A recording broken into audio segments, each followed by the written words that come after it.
Hola amigos, bienvenidos una vez más a sección 10 de Cultura Adventista, Adventistische Cultura.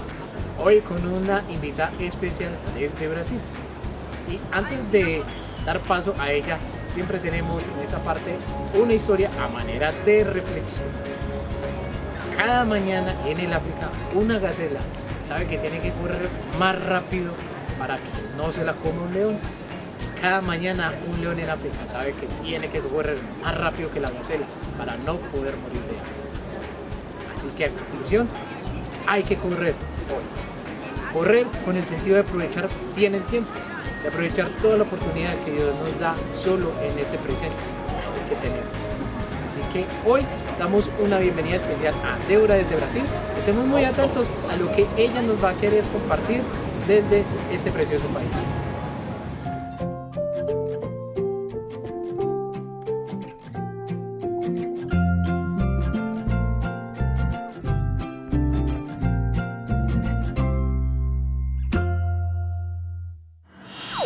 Olá, meu nome é Débora e eu moro no Brasil. Eu sou adventista desde berço e hoje eu vou estar respondendo algumas curiosidades de como é ser adventista e morar no Brasil. Quantos adventistas existem no Brasil? Bom, no Brasil existem 1.723.409 adventistas, sendo o país com o número maior de adventistas no mundo.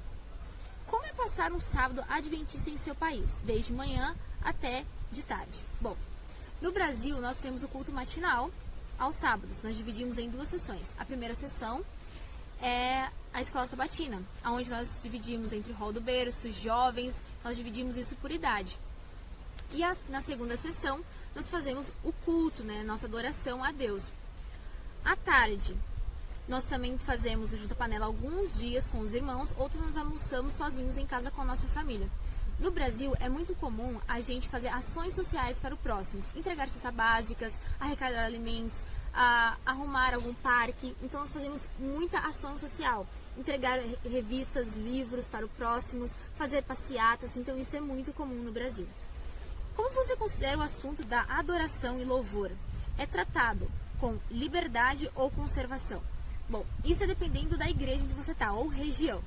As igrejas da capital são muito liberal em relação ao louvor e adoração, mas as igrejas do interior é um pouco mais conservadoras, mas isso depende de região aqui no Brasil. Qual é o seu ministério favorito da igreja? Bom, eu não tenho um ministério só, eu tenho 3 ministérios que eu amo de paixão, que é os desbravadores, os jovens e o ministério de missões.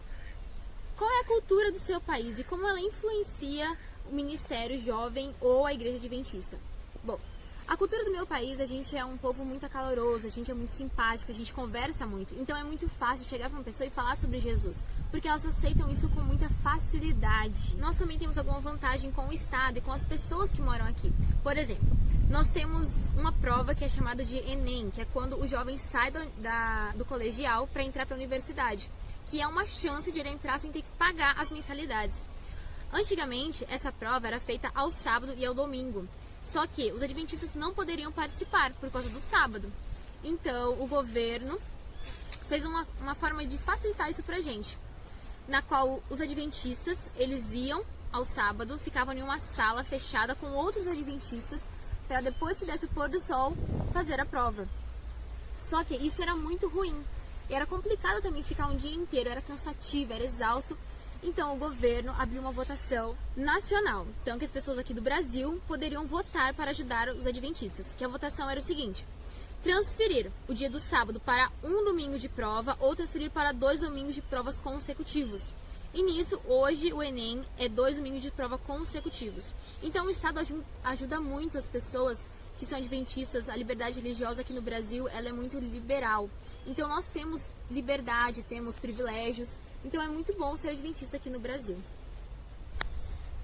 Como os clubes de JA funcionam? Existem aventureiros, desbravadores e clube de líderes?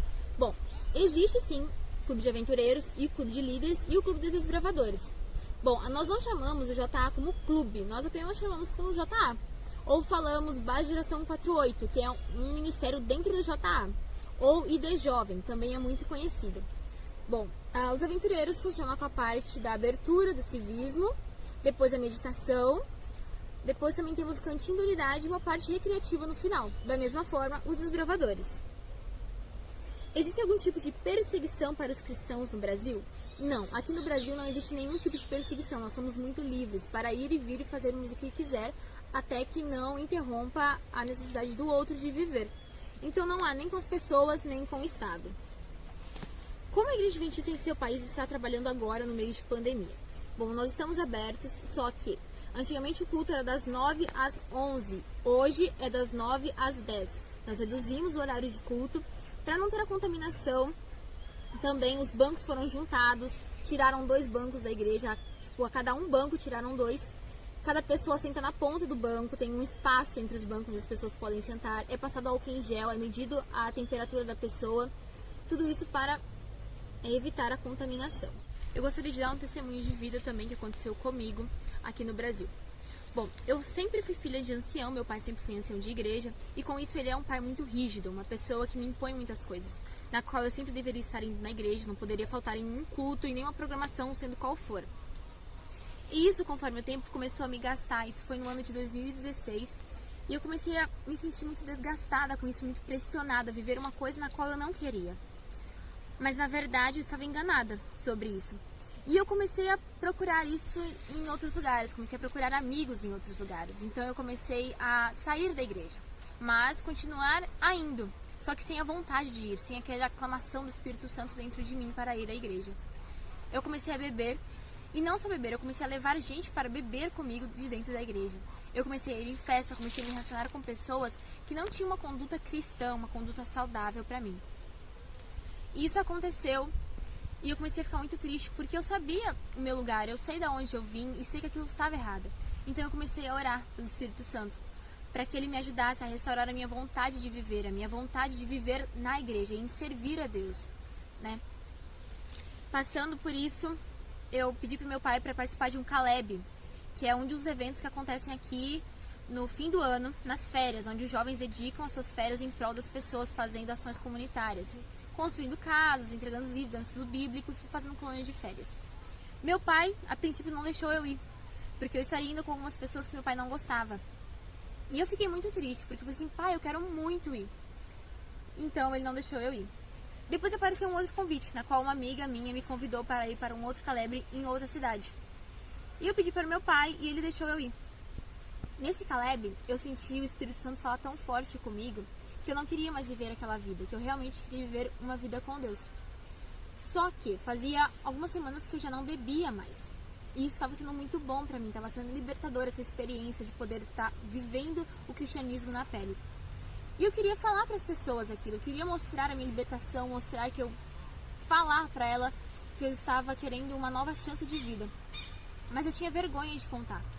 Então eu peguei, chorando, contei para uma amiga minha do Caleb, e a gente chorou. A gente falou assim, Senhor, se o Senhor hoje der a oportunidade para que eu testemunhe, eu vou testemunhar e falar para as pessoas que eu decidi mudar a minha vida.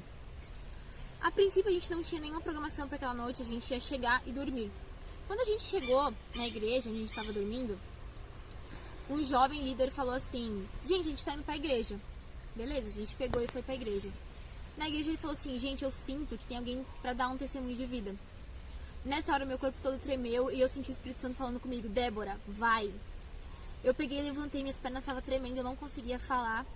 Peguei e levantei e falei o seguinte, pessoal, faz uma roda aqui na frente. Eu dei os braços às pessoas e comecei a contar a minha vida para elas.